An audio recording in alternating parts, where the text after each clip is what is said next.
First time I've witnessed that touchdown celebration contest. I mean, it goes to show how loose and how much fun you guys are having, right? Yeah, want to keep the game fun for them. And again, our guys have been working hard and they've been focused. When we've asked them to be focused, I wanted to take 5 or 10 minutes at the end of practice and let them celebrate.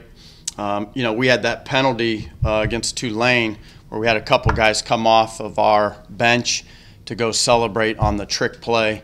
And so I've been on them about that, and we weren't going to take any more penalties like that. But I did like their enthusiasm, and we're trying to create more enthusiasm around here. So I told them, again, if no celebration penalties in the game, that we would celebrate on Monday. So. Are we allowed to write about that, though, or is that giving away the game plan? You can write about that. It's good. We always tell we're still working on the defensive guys, but the offensive guys have to hand the ball to the official. So they get no leeway. So we wanted them to have some fun in practice. How key is it for you guys to keep a loose practice?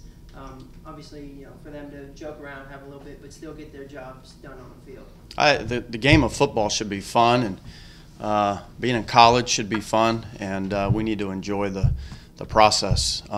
We're taking this game very serious. But I wanted our guys to have a little bit of fun. How difficult is it, just everything going on this week? All the external stuff, all the short week. You guys are heavy favorites over a rival team. Thanksgiving going on, and then also the 3 weeks. It's this final week of this journey that you guys set out on. Difficult is it to keep the focus narrow? Some of that was the first I heard, that it was Thanksgiving this week, we're obviously we have to remain focused. We had a great team meeting this morning, and went through the history of this football game and what it meant, and told them how important it was to our university, because I know how important it is to the players here. So we weren't going to hide the fact that this is an important football game, but I told them the formula for success on Friday will be the same formula that we've gone out and executed the last 3 weeks. So we have to remain focused on that. It's a short week. It is what it is. I mean, we, as a coaching staff, there's no other profession that you get to take a nap every day. So the coaches got naps last night from about 1 to 4, I think. So we got a few hours of sleep and on a short week. Was Jared the one who did a lot of the history of this series, or who presented the history? Well, we had the history. Katrina had all the history of the game, and I mean, we've had that documented. We always go to Jared for a lot of those things as we're trying to get our guys more acclimated or a better understanding of the history here. Do you feel like it's a rivalry, like for you? Because you've been here such a short time, and it's not necessarily been your focus.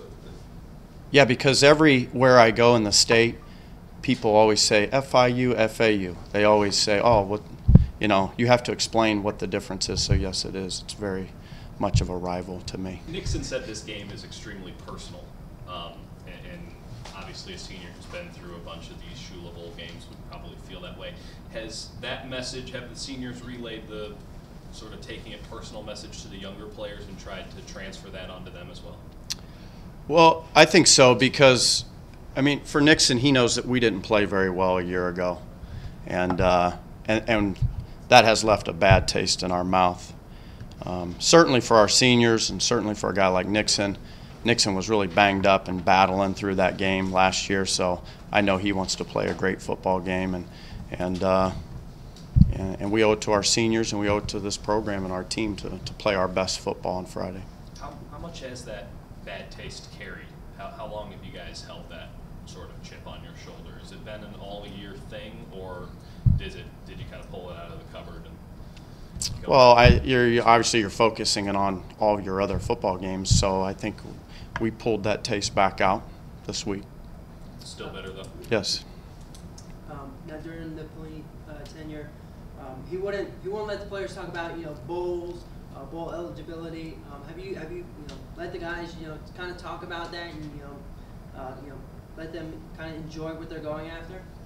We've talked about winning the right now moment and winning the week, and we can only control what we control, and that's Friday. We have mentioned that our hopes and our dreams are all still alive. So our guys understand what that means, and they understand what they're playing for. But we haven't used that. We haven't used the bowl word very much around here. Nationally televised game, big opportunity for the school to obviously had one earlier this year that didn't go very well, but another opportunity for the school to sort of put its name out onto the national spotlight again.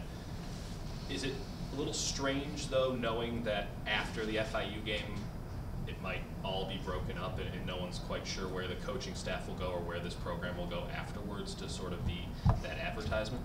Is it strange at all? Do you give any thought to that? Well, I mean, we're focused on the game, and so and getting ready for the game, I really haven't thought past then. You know, in this profession, there's uncertainty in this profession oftentimes at the end of any football season. So it's really, to be quite honest, it's not a whole lot different than it's been maybe for the last 19 years for me, where at the end of the season you're evaluated each year. So we're just focused on the game. You mentioned it Saturday after the game, how impressed you were with your fellow coaches in staying to the task despite all the uncertainty, especially given the family situations of some of these coaches as well. Just what more can you say about that? It seems so very impressive that they've been able to do this. Oh, it's unbelievable. I can't put words to it at times, really, what this staff has gone through, what they're overcoming, and the focus that they're maintaining to help get our guys ready. And we all, as a coaching staff, understand that this football team, this group of seniors, deserve our very best. They have put in a lot of work into this thing, really, for the 2 years I've been here, and we owe it to them to give them our best effort. And that's tough because you have concern for your family and where you're going to be. But the time that we're here and the hours we're putting in, we're focused on our football team and our players. How big a game is this when it comes to recruiting? Do you find yourself still going after the same players as FIU? I think it's huge in recruiting. I mean, when we won against South Florida, I mean, it was huge. We had some of the guys that weren't quite sure that they were interested in Florida Atlantic all of a sudden answering our phone calls. And so I think it's big anytime you can have success with another in-state rival. Are you feeling an uptick in interest in the program for this run that you're going in recruiting respect? I have. I just think, winning solves a lot of things, and it certainly has helped in recruiting too. Anything tangible, or getting contacted more frequently from people that you weren't even recruiting, or how do you Well, I know just talking to a lot of the guys that are recruiting the different areas of Florida, there's been a handful of guys that we've had a hard time getting a hold of. Maybe they're not returning a phone call, and all of a sudden they're returning calls now.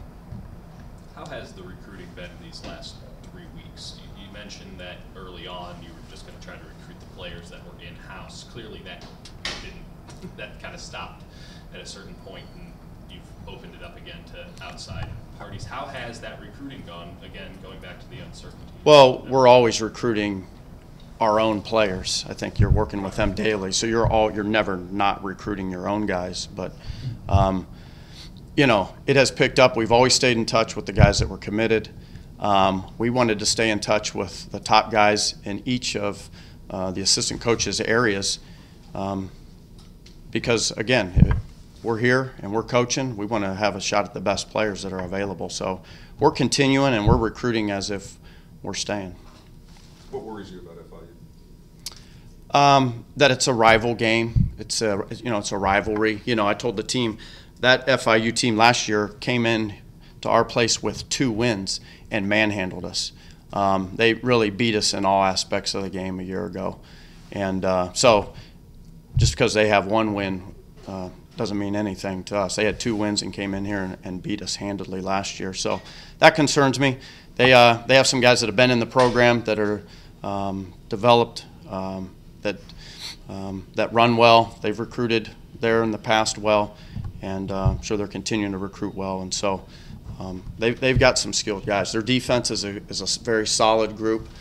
They have some guys up front that are difficult to block on their defensive line, and that concerns me. And they have guys that run well, really all over the field. How much confidence can the offensive coaching staff take into the fact that you guys have dominated the line of scrimmage for the last 3 games, and that you don't have to almost stress that you can at least win that one area and run the ball with success on a week-in, week-out basis? Well, I think we have to come out and prove that every week. You know, our guys have had to work hard, and we've, as a coaching staff, had to put together a good plan. And our offensive line has come out and executed extremely well. And then our guys are taking care of the football better. But again, you got to earn that and go get that each week.